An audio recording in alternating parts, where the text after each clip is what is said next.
नमस्कार। स्वागत है आपका एबी एकेडमी दुमका में।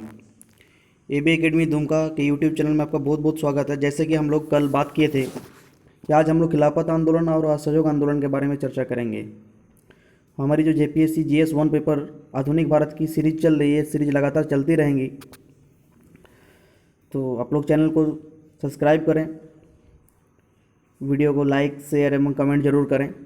तो चलिए अब हम लोग चर्चा करते हैं खिलाफत आंदोलन और असहयोग आंदोलन के बारे में। तो सबसे पहले जब हम इस खिलाफत आंदोलन और असहयोग आंदोलन के बारे में चर्चा करेंगे, सबसे पहले उनके परिचय जानना जरूरी है। तो चलिए हम उसके परिचय से परिचित होते हैं। जन आंदोलन वर्ष 1919-1922 में भारत में ब्रिटिश शासन का विरोध करने हेतु खिलाफत और असहयोग दो जन आंदोलन आयोजित किए गए थे। मतलब 1919 से 1922 के बीच में दो जन आंदोलन आयोजित किए गए थे। एक था असहयोग आंदोलन और दूसरा था खिलाफत आंदोलन। दोनों ही आंदोलन में भिन्न भिन्न मुद्दों होने के बावजूद अहिंसा और असहयोग की एकीकृत योजना को अपनाया गया था। दोनों ही आंदोलन अलग अलग थे, लेकिन इसके बावजूद भी अहिंसा और असहयोग की एकीकृत योजना को अपनाया गया था। मतलब दोनों ही आंदोलन में असहयोग और अहिंसा को अपनाया गया था। इस अवधि में कांग्रेस और मुस्लिम लीग का एकीकरण देखा गया। असहयोग आंदोलन और खिलाफत आंदोलन दोनों के कारण ही हिंदू मुस्लिम एकता का एकीकरण देखा गया था। इन दोनों पार्टियों के संयुक्त प्रयास के तहत कई राजनीतिक प्रदर्शन आयोजित किए गए थे। मतलब असहयोग आंदोलन खिलाफत आंदोलन दोनों ने साथ मिलकर बहुत सारे राजनीतिक प्रदर्शन आयोजित किए थे। आंदोलन के कारण अब हम लोग आगे चर्चा करेंगे। आंदोलन के कारण किन किन कारणों से ये आंदोलन हुआ।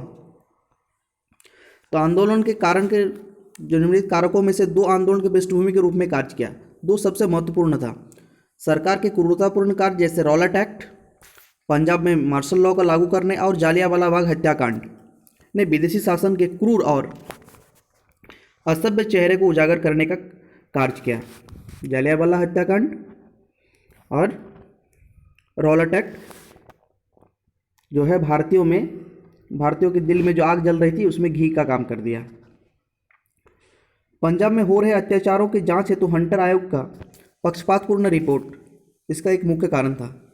हाउस ऑफ लॉर्ड्स मतलब ब्रिटिश संसद में जालियांवाला बाग हत्याकांड को लेकर जनरल डायर की कार्रवाई को उचित ठहराया जाना। जनरल डायर के द्वारा जालियांवाला बाग हत्याकांड में असहाय लोगों पर गोली चला दी गई थी, उसको ब्रिटिश संसद में सही ठहराया गया। ये भी एक मुख्य कारण था। चलिए आगे बढ़ते हैं। असंतुष्ट भारतीय, हमारे जो भारतीय जो नागरिक थे वो असंतुष्ट क्यों थे। तो द्वैत शासन की अपनी कुविचारिता योजना के साथ मॉन्टेगू चेम्सफोर्ड सुधार भारतीयों की स्वशासन की बढ़ती मांग को पूर्ण करने में विफल रहे। तो भारत की जो स्वशासन की मांग था उसको पूर्ण करने में विफल रहे। आर्थिक कठिनाई भी रही।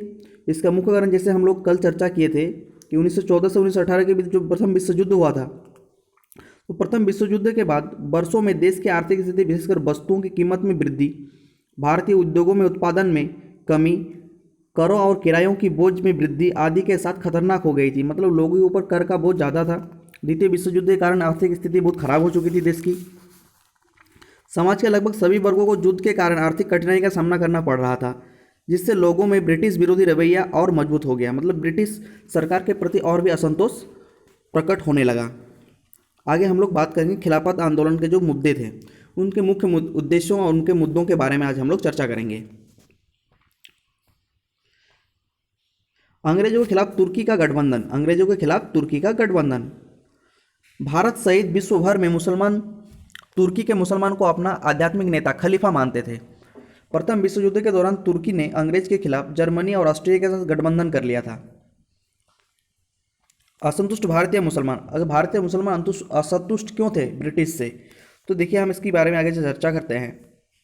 तो भारतीय मुसलमानों ने प्रथम विश्व युद्ध के दौरान इस विश्वास के साथ ब्रिटिश सरकार का समर्थन किया था कि तुर्क साम्राज्य, जिसको ऑटोमन साम्राज्य के नाम से जाना जाता है, के पवित्र स्थान खलीफा को दे दिया जाएगा। मतलब ऑटोमन साम्राज्य में जो तुर्क साम्राज्य में था तो उसका पवित्र स्थान खलीफा को दे दिया जाएगा। हालांकि प्रथम विश्व युद्ध के बाद तुर्क साम्राज्य विभाजित हो गया, तुर्की को अलग कर दिया गया तथा खलीफा को सत्ता से हटा दिया गया। वहाँ के जो खलीफा थे, तुर्की के जो खलीफा थे, उनको सत्ता से हटा दिया गया। इससे मुस्लिम नाराज हो गए तथा इसे खलीफा का अपमान माना। इससे क्या हुआ, पूरे विश्व भर में मुस्लिम नाराज हो गए और इसे खलीफा का अपमान माना। अली भाइयों शौकत अली और मोहम्मद अली ने ब्रिटिश सरकार के खिलाफ खिलाफत आंदोलन शुरू कर दिया था। सबसे मुख्य बात यहाँ पे पूछी जाती है कि भारत में खिलाफत आंदोलन की शुरुआत किसने किया था, तो अली बंधुओं ने किया था, जिससे मुख्य नाम अली भाइयों शौकत अली और मोहम्मद अली ने ब्रिटिश सरकार के खिलाफ खिलाफत आंदोलन की शुरुआत कर दिया था। वर्ष 1919 से लेकर 1924 के मध्य यह आंदोलन हुआ। वर्ष 1919 से लेकर 1924 के मध्य तक यह आंदोलन हुआ। खिलाफत समिति 1919 में शुरुआत में अली बंधुओं मौलाना अबुल कलाम आज़ाद, अजमल खान, हसरत मोहानी के नेतृत्व में अखिल भारतीय खिलाफत समिति का गठन किया गया था ताकि ब्रिटिश सरकार को तुर्की के प्रति अपना रवैया बदलने हेतु मजबूर किया जा सके। खिलाफत समिति किन किन लोगों ने बनाया था, तो खिलाफत समिति अली बंधुओं मौलाना अबुल कलाम आज़ाद, अजमल खान और हसरत मोहानी के नेतृत्व में अखिल भारतीय खिलाफत समिति का गठन किया गया था ताकि ब्रिटिश सरकार को तुर्की के प्रति अपना रवैया जो है उसको बदलने के लिए मजबूर किया जा सके। ठीक है, आगे हम लोग चर्चा करते हैं।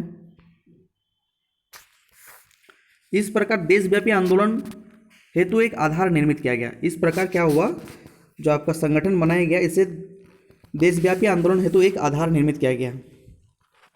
नवंबर 1919 में दिल्ली में अखिल भारतीय खिलाफत सम्मेलन आयोजित किया गया जिसमें से ब्रिटिश सामानों का बहिष्कार का आह्वान किया गया। 1919 में दिल्ली में अखिल भारतीय खिलाफत सम्मेलन का आयोजित किया गया जिसमें क्या किया गया, तो ब्रिटिश सामानों का बहिष्कार का आह्वान किया गया, मतलब ब्रिटिश सामान का उपयोग नहीं करेंगे। आगे देखते हैं भारतीय मुसलमान की मांग क्या थी। भारतीय मुसलमान की मुख्य मांगे क्या थी, तो भारतीय मुसलमानों ने अंग्रेजों में निम्नलिखित मांगे रखी थी। मुस्लिम के पवित्र स्थान पर खलीफा का नियंत्रण बरकरार रखा जाना चाहिए। जो तुर्की में खलीफा हुआ करते थे उनका जो पवित्र स्थान है तो खलीफा का नियंत्रण बरकरार रखा जाना चाहिए। क्षेत्रीय व्यवस्था टेरिटोरियल अरेंजमेंट के बाद खलीफा को पर्याप्त क्षेत्र दिया जाना चाहिए, मतलब क्षेत्रीय व्यवस्था के बाद जो खलीफा को पर्याप्त क्षेत्र दिया जाना चाहिए, मतलब कि वहाँ का जो खलीफा का पद है उसको खत्म नहीं किया जाना चाहिए। कांग्रेस का प्रारंभिक रूप क्या था, खिलाफत आंदोलन के जो सफल बनाने हेतु कांग्रेस का सहयोग आवश्यक था। कांग्रेस का सहयोग आवश्यक था, लेकिन उसका प्रथमतया रुख क्या था, कांग्रेस का प्रारंभिक रूप क्या था, चलिए इसके बारे में आगे हम लोग चर्चा करते हैं। हालांकि महात्मा गांधी खिलाफत के मुद्दे पर भारत सरकार के खिलाफ सत्याग्रह और असहयोग शुरू करने के पक्ष में थे। महात्मा गांधी खिलाफत के मुद्दे पर सरकार के खिलाफ सत्याग्रह और असहयोग, महात्मा गांधी हमेशा सत्याग्रह किए हैं और असहयोग किए हैं, शांतिपूर्ण रवैये से उनका आंदोलन चलता था, उनके पक्ष में थे। लेकिन कांग्रेस की इस तरह की राजनीतिक कार्रवाई पर एकजुटता नहीं थी, लेकिन कांग्रेस इस पर एकमत नहीं थे कि खिलाफत आंदोलन का समर्थन किया जाए। बाद में कांग्रेस ने अपना समर्थन देने की इच्छा जाहिर की।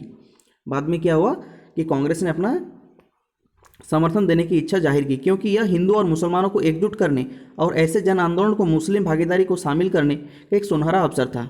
मतलब यहाँ सबसे बड़ी बात निकल के आ रही है, जो हमारे जो खिलाफत आंदोलन और असहयोग आंदोलन एक दूसरे के साथ आए, इससे फ़ायदा यही हुआ कि यहाँ पे हिंदू और मुसलमान एकता का मिसाल पेश किया गया। ठीक है, आगे बढ़ते हैं। मुस्लिम लीग ने भी राजनीतिक सवालों पर कांग्रेस और उसके आंदोलन को पूर्ण समर्थन देने का फैसला किया। मुस्लिम लीग ने भी राजनीतिक सवालों पर कांग्रेस और उसके आंदोलन को पूर्ण समर्थन देने का फैसला किया गया।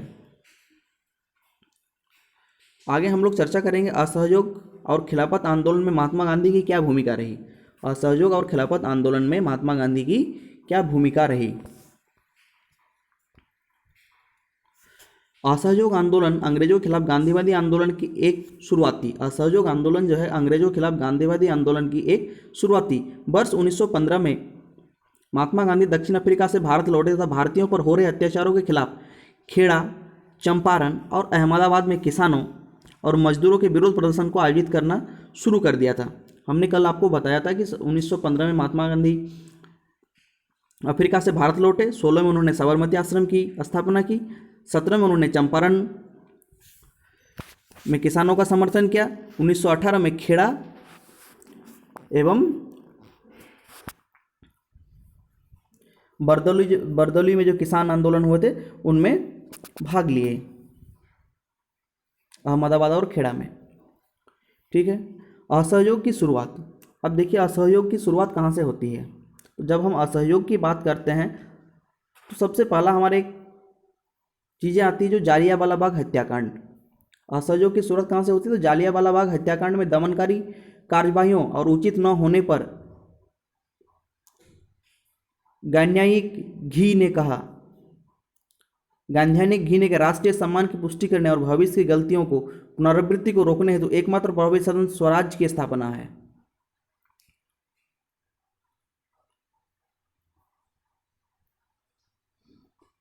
राष्ट्रीय सम्मान की पुष्टि करने और भविष्य में गलतियों की पुनरावृत्ति को रोकने हेतु एकमात्र प्रभावी साधन स्वराज की स्थापना है। नतीजतन 1 अगस्त 1919 को महात्मा गांधी के द्वारा असहयोग आंदोलन की घोषणा की गई। आपको अगर सवाल पूछा जाए कि असहयोग आंदोलन की घोषणा कब हुई, तो 1 अगस्त 1919 को महात्मा गांधी के द्वारा असहयोग आंदोलन की घोषणा की गई। इसे खिलाफत आंदोलन के समर्थन में शुरू किया गया था। इसे किसके समर्थन में शुरू किया गया था? इसे खिलाफत आंदोलन के समर्थन में शुरू किया गया था। आंदोलन के दौरान कार्यक्रम, आंदोलन के दौरान कौन कौन से कार्यक्रम हुए? अहिंसा के संदेश का प्रसार, अहिंसा के संदेश का प्रसार। आंदोलन की घोषणा के दिन लाखों देशवासियों ने गांधी जी को समर्थन देने और सरकार के प्रति विरोध प्रदर्शन करने हेतु कोई कार्य नहीं किया। मतलब कोई भी व्यक्ति किसी प्रकार का कोई कार्य नहीं किया। किनके समर्थन में? तो गांधी जी के समर्थन देने के लिए और सरकार के प्रति विरोध जताने के लिए सभी ने अपना काम बंद कर दिया। गांधी ने अली बंधुओं के साथ राष्ट्रीय एकता का प्रसार करने और सरकार के साथ असहयोग करने के संदेश का प्रचार करने हेतु व्यापक दौरे किए। मतलब गांधी जी ने अली बंधुओं के साथ राष्ट्रीय एकता का प्रसार करने तथा सरकार के साथ असहयोग, मतलब सरकार का सहयोग ना करने का संदेश का प्रचार करने के लिए व्यापक दौरे किए, मतलब बहुत ज़्यादा दौरे किए। चलिए आगे बढ़ते हैं हम लोग। ब्रिटिश उपाधियों और वस्तुओं का बहिष्कार, ब्रिटिश उपाधियों और वस्तुओं का बहिष्कार। असहयोग के कार्यक्रम में ब्रिटिश उपाधियों और सम्मानों का बहिष्कार, ब्रिटिश न्यायालयों, विधायिकाओं तथा शैक्षणिक संस्थानों का बहिष्कार के साथ ही विदेशी वस्तुओं का बहिष्कार भी शामिल था। मतलब जितने भी आपकी उपाधि हुई थी, वस्तुएं थी, शैक्षणिक संस्थाएं थी, सभी चीज़ों का बहिष्कार होना शुरू हो गया था। लोगों के द्वारा विदेशी कपड़ों को सार्वजनिक रूप से जलाया गया। लोगों के द्वारा सार्वजनिक रूप से कपड़ों को जलाया गया। वर्ष 1920 और 1922 के मध्य में विदेशी कपड़ों के आयात में भारी गिरावट दर्ज की गई। वर्ष 1920 और 1922 के मध्य में विदेशी कपड़ों के आयात में भारी गिरावट दर्ज की गई। स्वदेशी का प्रचार, बहिष्कार ने स्वदेशी वस्तुओं को उपयोग को बढ़ावा दिया। मतलब जैसे बहिष्कार हुआ तो हमारे देश में बनने वाले वस्तुएं, जिसको स्वदेशी वस्तुएं कहते हैं, उसका उपयोग को बढ़ावा दिया। विशेष रूप से हाथ की कटाई, चरखे द्वारा और हाथ से बुने हुए खादी वस्त्रों के उपयोग को बढ़ावा मिला। मतलब चरखे से जो सूत बनाए जाते थे उनका तथा खादी वस्त्रों का उपयोग करने में क्या मिला? लोगों ने बढ़ावा मिला। लोगों के द्वारा इसका ज़्यादा उपयोग किया जाने लगा। अस्पृश्यता को दूर करने तथा हिंदू मुसलमान एकता को बढ़ाने हेतु प्रयास की गई। मादक पेय पदार्थों का बहिष्कार किया गया। किसी भी प्रकार का जो जैसे नशीले पदार्थों का बहिष्कार किया गया। साथ ही हिंदू मुस्लिम एकता को बढ़ाने के लिए बहुत सारे प्रयास किए गए। उसी समय क्या हुआ था? चरखा एक महत्वपूर्ण घरेलू सामान बन गया था। उसी समय क्या हुआ था? चरखा एक महत्वपूर्ण घरेलू सामान बन, क्योंकि इससे खादी के कपड़े बनाए जा सकते थे, सूत काटे जा सकते थे चरखा से। आंदोलन के प्रति लोगों की प्रतिक्रिया। अब देखिए, असहयोग और खिलाफत आंदोलन जो हमारे चल रहे थे, उसमें आंदोलन के प्रति लोगों की क्या प्रतिक्रियाएं रही, इसके बारे में हम लोग टू दी पॉइंट चर्चा करते हैं। छात्र के द्वारा क्या प्रतिक्रियाएं रही? तो छात्र द्वारा हजारों छात्रों ने सरकार द्वारा स्थापित स्कूलों और कॉलेजों को छोड़ दिया और बड़ी संख्या में आंदोलन में शामिल हो गए। छात्रों ने क्या किया? स्कूल और कॉलेज जाना छोड़ दिया तथा आंदोलन में शामिल हो गए। मध्यम वर्ग शुरू में आंदोलन का नेतृत्व किया। मध्यम वर्ग ने क्या किया? शुरू में आंदोलन का नेतृत्व किया, लेकिन बाद में मध्यम वर्ग द्वारा गांधी जी के कार्यक्रम के प्रति आपत्तियां दिखाई गई। लेकिन बाद में मध्यम वर्ग के द्वारा गांधी के कार्यक्रम के प्रति आपत्तियां दिखाई गई। आगे हम लोग बात करते हैं व्यवसायी वर्ग। आर्थिक बहिष्कार की नीति को भारतीय व्यावसायिक समूह का समर्थन प्राप्त हुआ, क्योंकि स्वदेशी वस्तु के उपयोग से उन्हें लाभ प्राप्त हुआ। क्योंकि जो भी व्यवसायी थे उन्हें स्वदेशी वस्तु के उपयोग से उन्हें ज़्यादा प्रॉफिट होने लगा, तो उन्होंने क्या किया कि विदेशी वस्तुओं का आयात और उनकी बिक्री पर रोक लगा दिया। साथ ही अब आंदोलन में कृषक वर्ग की क्या भागीदारी रही? तो आंदोलन में किसानों की बड़ी तादाद में भागीदारी देखी गई थी। हालांकि इसने आगे चलकर निम्न और उच्च जातियों के बीच टकराव को जन्म दे दिया। कृषक वर्ग जो है बड़ी तादाद में भागीदारी देखी गई, हालांकि इसने आगे चलकर निम्न और उच्च वर्ग की जातियों के बीच टकराव को जन्म दे दिया। आंदोलन में जनता को अंग्रेज के साथ साथ उनके भारतीय आकाओं तथा उत्पीड़ितों के खिलाफ अपनी वास्तविक भावनाओं को व्यक्त करने का अवसर दिया। आंदोलन ने जनता को अंग्रेज के साथ साथ उनके भारतीय आकाओं मतलब भारत में जो अंग्रेज के सपोर्टर थे और उत्पीड़क के खिलाफ अपनी वास्तविक भावनाओं को व्यक्त करने के लिए अवसर दिया। किसानों को ये अवसर मिल गया। साथ ही महिलाओं की क्या भूमिका रही, तो महिलाओं ने बड़ी संख्या में आंदोलन में भाग लिया था। उनके द्वारा पर्दा का त्याग कर दिया गया तथा तिलक कोष के गठन हेतु अपने गहने दान दिए थे। महिलाओं ने तिलक कोष की गठन हेतु क्या किया, अपने गहने दान दे दिए थे। साथ ही उन्होंने पर्दा प्रथा का त्याग कर दिया था। महिलाओं द्वारा विदेशी कपड़ों, शराब की दुकानों के सामने धरना प्रदर्शन में सक्रिय भाग लिया। महिलाओं ने क्या है, विदेशी कपड़ों और शराब की दुकानों के सामने धरना प्रदर्शन में सक्रिय भाग लिया गया।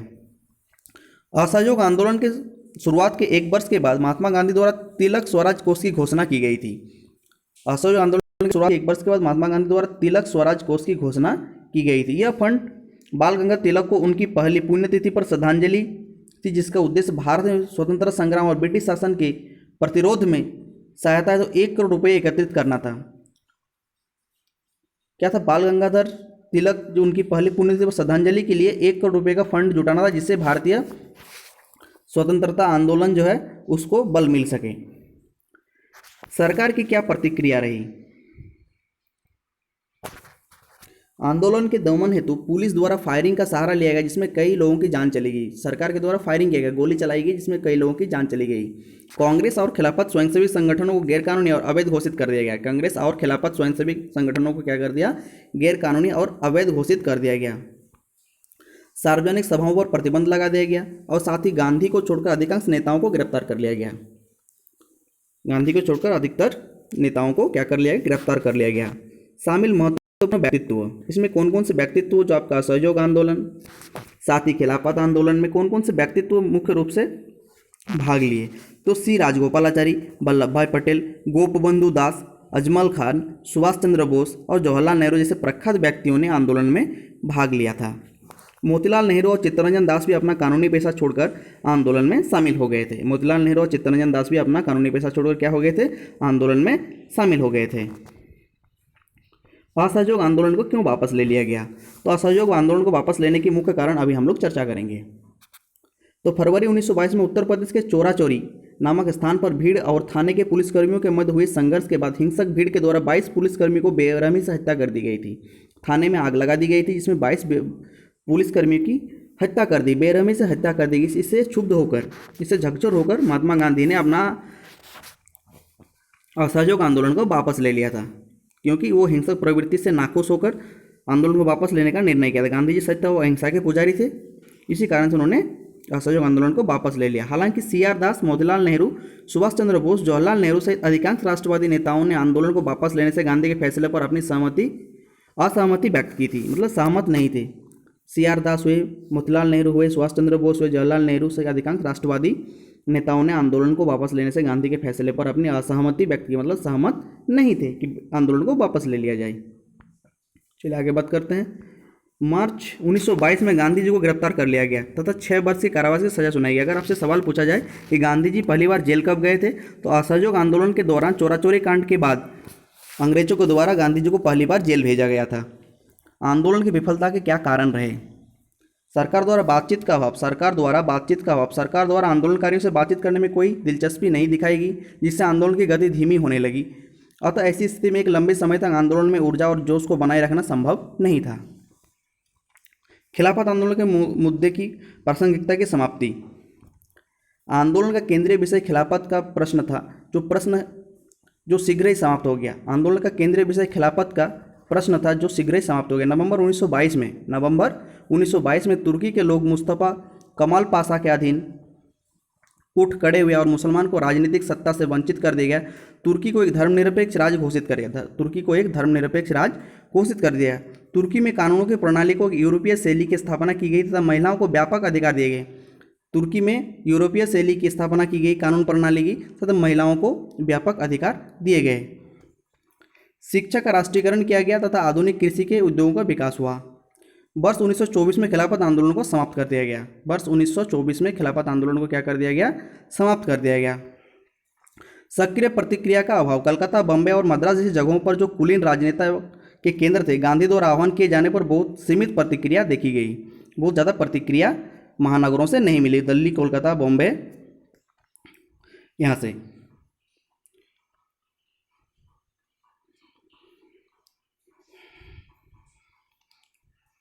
चलिए आगे बात करते हैं। लोगों द्वारा सरकारी सेवा से त्यागपत्र।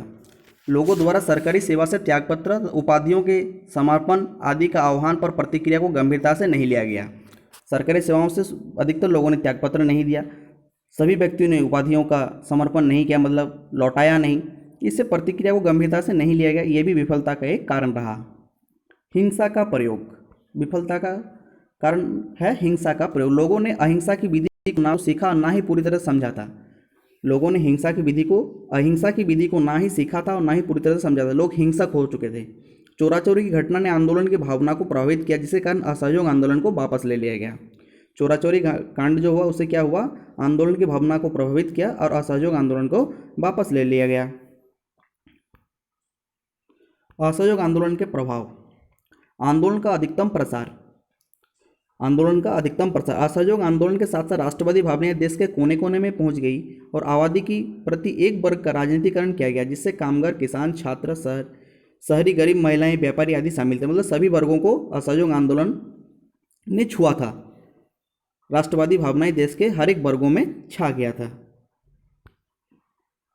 स्वराज और स्वदेशी संगठनों की स्थापना। गुजरात विद्यापीठ, काशी विद्यापीठ, बिहार विद्यापीठ, बंगाल राष्ट्रीय विश्वविद्यालय, जामिया मिलिया इस्लामिया और राष्ट्रीय मुस्लिम विश्वविद्यालय जैसे राष्ट्रीय संस्थानों का स्थापना की गई थी। स्वदेशी संस्थानों की स्थापना हम कहें तो की गई थी। अब भारत अपने स्वदेशी संस्थानों में पढ़ाई शुरू कर दिए थे, विदेशी संस्थानों का बहिष्कार कर चुके थे। इसने स्वराज, खादी के उपयोग के प्रति प्रेम और स्वदेशी बनने को मजबूत विचार को जन्म दे दिया। इसने क्या किया, स्वराज, खादी के उपयोग के प्रति प्रेम और स्वदेशी बनने के मजबूत विचार को जन्म दिया। भारतीयों के मध्य एकता स्थापित करना। गांधी जी को सदी के एकमात्र निर्विवादित नेता के रूप में पेश करने वाले अंग्रेज के खिलाफ विरोधी भावनाओं की शिकायत से देश एकजुट हो गए। सबसे महत्वपूर्ण बात, जब आपको बात की जाए गांधी जी के बारे में, तो देखिए यहाँ पे सबसे महत्वपूर्ण बात निकल के आती है कि भारतीयों के मध्य एकता स्थापित करना।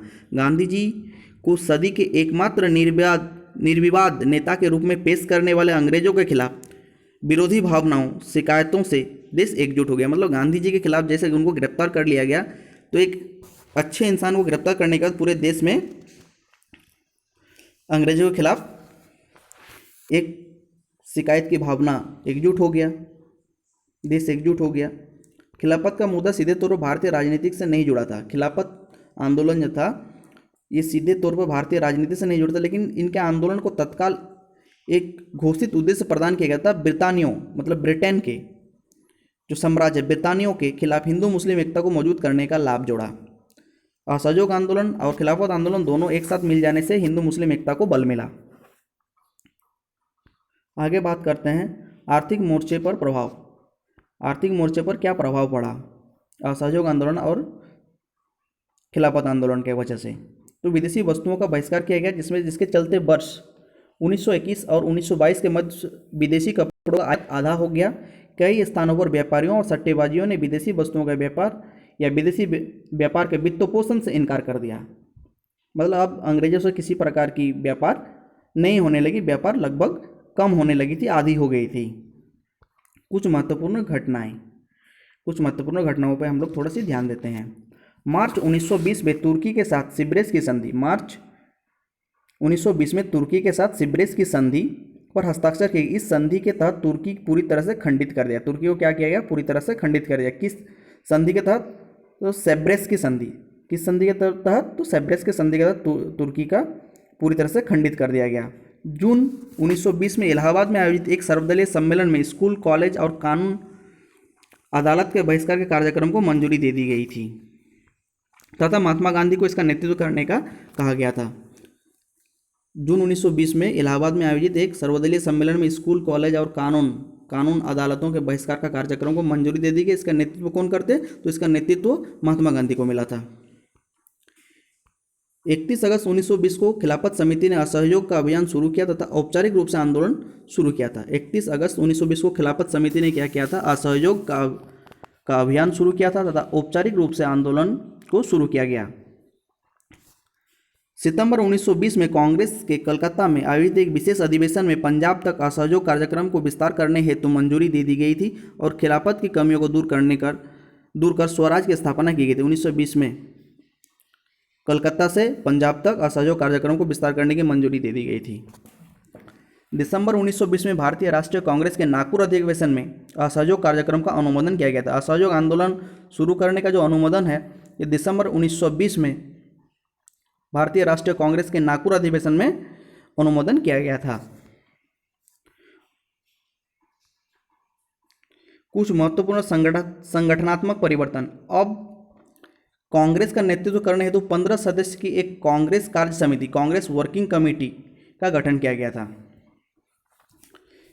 1920 में जैसे असहयोग आंदोलन शुरू हुआ तो अब कांग्रेस का नेतृत्व करने हेतु 15 सदस्यों की एक कांग्रेस कार्य समिति, कांग्रेस वर्किंग कमेटी का गठन किया गया था। तो आज हम लोगों ने असहयोग आंदोलन और खिलाफत आंदोलन को टू दी पॉइंट पढ़ा। आप किसी भी पीसीएस एग्जाम्स के लिए या किसी भी एग्जाम्स के लिए टू दी पॉइंट पढ़ना बहुत ज़रूरी होता है। तो हमने टू दी पॉइंट सारे विषयों पर चर्चा किया। अगर वीडियो आपको पसंद आई तो लाइक, शेयर, कमेंट जरूर करें। साथ ही चैनल को सब्सक्राइब करना ना भूलें। मिलेंगे अगले वीडियो में। मॉडर्न हिस्ट्री से रिलेटेड वीडियोस की जो सीरीज हमने शुरू की है वो लगातार चलती रहेंगी। चलिए मिलते हैं नेक्स्ट वीडियो में, तब तक के लिए जय हिंद।